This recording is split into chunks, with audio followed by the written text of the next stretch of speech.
Hey guys, Shah with XerosTrades here. XerosTrades, no more Xeros Future. Xeros Futures is gone now. The branding, I've rebranded into XerosTrades from now on. Going to be doing futures, Forex, crypto, and other financial instrument education. So trading, financial trading in general, education. So today's video, I'm going to talk a little bit about the weekly recap from June 22 to June 26th in terms of the markets and what's been happening. Remember guys, this is education purposes only. This is not financial advice. Alright, let's go. Let me change the main scene 1 second. Okay, moving into the main scene. Hopefully you guys are doing well. Ooh, the light kind of gets in the way there, but hopefully you guys can see me fine. Maybe if I just make it go down 1 second. Alright guys. So, as you guys can see here, 4 trading days, 1 hawkish Fed, 1 signed peace deal, and oil falling off a cliff. The week of June 22nd was the most contradictory week of the year. So depending on which signal you guys followed, and you either had your best week in a month or you got chopped to pieces. Today we're breaking down exactly what happened here. Fed signals a hike, oil crashes to $69. Why the tape did what it did, and the 3 things I'm watching into next week, guys. So this is education only, not financial advice, and trading carries risks. So let's get into the tape. The most contradictory 4-day week of the year, hawkish FOMC. So what we're covering here, as you guys can see, here's the plan. First the futures tape, all 6 contracts, what moved and why, then the performance snapshot, then the part that actually matters, the macro collision between a hawkish Fed and a sudden peace deal. My monitor's here, so that's why it's probably looking a bit weird. And we finish with next week's catalyst, and the 3 scenarios are mapping. Stick around for the end. Next week is a landmine. Lot to talk about. As you guys can see, at the top, NQ changed by 2.3%. YMs increased by 0.69%. NQ by 2.43%. RTY by 1.19%. Crude oil decreased by 6.1%. Gold futures minus 2.7%, so quite huge. Start with the index complex, and the headline is simple. Every equity index closed the 4-day week green, but they did not get there in a straight line. Starting with the S&P, ES settled at 7,402 and change, just under 1% of the week, but that number hides the real story. Wednesday's hawkish FOMC dropped this hard, and then Thursday's peace deal headline ripped up straight back up. That's 11. That is 11.5. Super micro up 10. The Wednesday Fed sell-off didn't just recover, it reversed hard the moment the blockade headlined it. Then we move on to YM. Oh, sorry, that's 11 winning weeks out of the last 12. So with the Nasdaq, was the start up 2.5%, leading Thursday's recovery. This was a tech-led rip.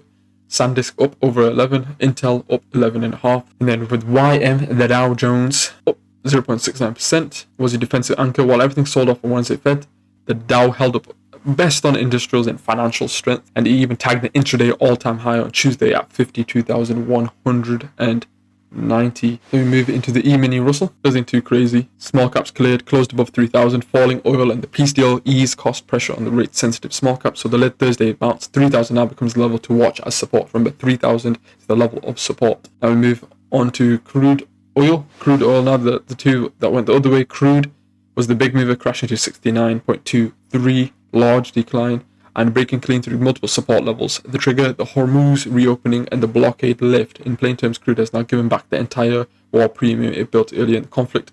3rd straight weekly decline. And now we're going to go into gold, down 2.7% to 4,096. It's clear it's down week in a while. Hawkish Fed plus a 16 basis point spike in the 2-year yield on Wednesday drove a violent reversal off the prior week's 4,210. When real yields jump, gold has no carry, and that's the headwind into the back half of the year. So this is the performance snapshot. Put it all into one chart for you guys, and the split is quite obvious, as you guys can see. 4 green bars across the equity indices, 2 red on crude and gold. Risk on stocks, risk off in the inflation, safe haven trades. That divergence is the whole week in one picture. So that's the what. Here's the why. This is the part that decides the next 2 months. This is the most consequential 4-day week of the year because 2 enormous forces fired at the same time and pulled in opposite directions. Wednesday afternoon, the Fed turned hawkish. Thursday morning, a US-Iran peace deal framework got signed and the naval blockade was lifted. Pretty big things. Stocks shrugged and closed higher. The question for the second half of the year is which of these forces wins. So in terms of the Fed is no longer your friend. The dot plot did the talking. 9 of 18 officials, I believe, now see a rate hike in 2026. And the median year project moved up to about 3.8%. A full reversal from the cut the market expected back in March. The new chair didn't even submit his own dot, which left everyone reading the tea leaves, and his repeat focus on price stability got read as hawkish. So the bond market agreed instantly. The 2-year yield jumped 16 basis points to 4.216%. 2-year yield, as you can see, 4.216%. So the Iran changes the oil picture. MOU, second oil. The Iran-US memorandum was signed Thursday. CENTCOM finally lifted the naval blockade, and sanctions relief is set to begin almost immediately. That's why crude fell below 80 for the first time since March. But, and this matters, it's a framework, not a permanent peace. There's a 60-day negotiation window, and Iran's nuclear program, this situation in Lebanon, and whether Hormuz shipping actually normalizes are all still live risks. Don't trade it as done. So the collision here, and here's the collision, right? So falling oil is disinflationary. It takes pressure off the Fed to hike, but inflation was already running above 4%.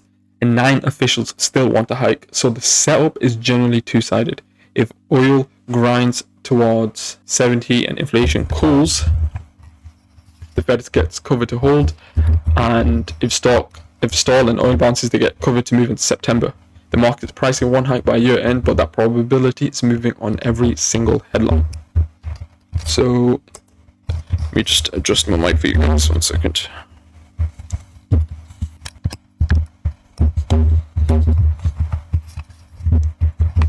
Okay, mic adjusted. Alright, consumer, one more piece that ties together. Relief is finally showing up at the pump. Gas under $4 for the first time since March, down from the $4.56 peak. It's below $4 right now. Jobless claims are healthy, 226,000, but consumer sentiment is near record lows, and headline PCE printed 4.1%. So the Fed inherits a real tension. Financial conditions are loosening, while core inflation is still well above target. That one sentence is hard landing risk. So this is going to be the final part of my quick little video. What do we watch? Next week is holiday shortened, so closed Friday for the 4th, but it's loaded in 3 things. Monday, ISM manufacturing tells us whether the Hormuz supply chain disruption is already hitting factories. Wednesday, the new Fed chair's first public appearance since the meeting, speaking in Portugal. Every word gets passed for September hike clues. Then Thursday, the headliner, NFP, non-farm payrolls consensus 172k. A hot number hardens the September hike case, and miss complicates it, right? In the background, that 60-day Iran clock is ticking. Saudi's already loading tankers at Ras Tanura for the first time since March, so oil flows through Hormuz are recovering. So that's the week. 1 hawkish Fed, 1 signed peace deal, all giving back its war premium. And the market that closed green while quietly setting up a genuine two-sided fight for the second half. If this breakdown helped you read the tape, follow for next week's edition. We'll see which scenario actually played out. As always, this is education only, not financial advice, and trading always carries risk, guys. See you in the next one. Take care, guys. Bye-bye.